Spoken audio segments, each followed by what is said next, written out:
The Bay of Kotor is dotted with churches, beaches, and fortified towns. Visitors flock to these towns to enjoy nice weather year-round. In fact, the country of Montenegro hosts almost triple the amount of visitors than its own population each year. Along the coastline in the town of Zelenica, the Adventist Church has operated a summer camp for many years. Ilya was one of the first Adventists to pioneer this area. He remembers the challenges of the early days. The work was organized here. It started somewhere in the 40s of the last century. The work was met with great resistance by the communist government, which then, immediately after the Second World War, operated in these areas. So the brothers and sisters who gathered in the houses had a lot of problems. They were forbidden to gather. When the laws loosened a bit and the people relaxed a bit, religious services were held in homes and had to be reported.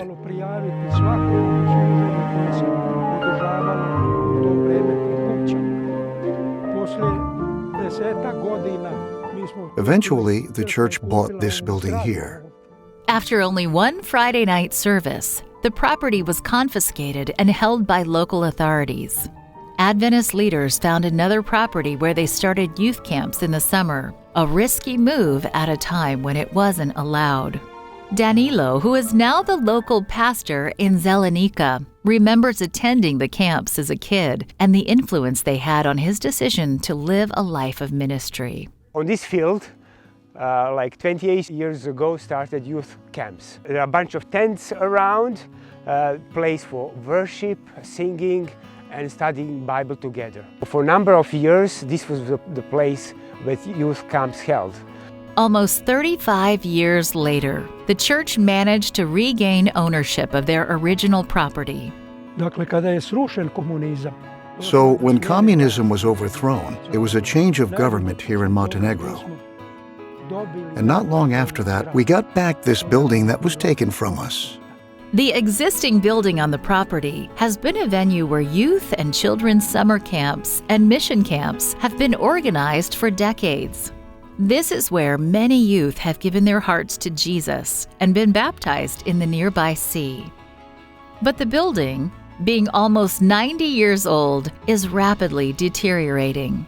It has been patched many times over the years, but has now reached a state beyond restoration. Considering updated health and safety standards, tearing down the existing building and creating a new structure is the best option. This quarter, a portion of your 13th Sabbath offering will help restore this property. As a people of vision, we are looking forward and we are praying for the new building which can serve not only in this area, but youth and adult all over our union and our division all year around. In addition to continuing youth camps, the new structure can be rented to outside groups to provide funds to make it self-sufficient. Adventists want to transform it into a center of influence where they can meet the needs of their community. Please pray for this project in Montenegro. Pray that these plans will touch the hearts of this community. Thank you for supporting 13 Sabbath offering projects like this.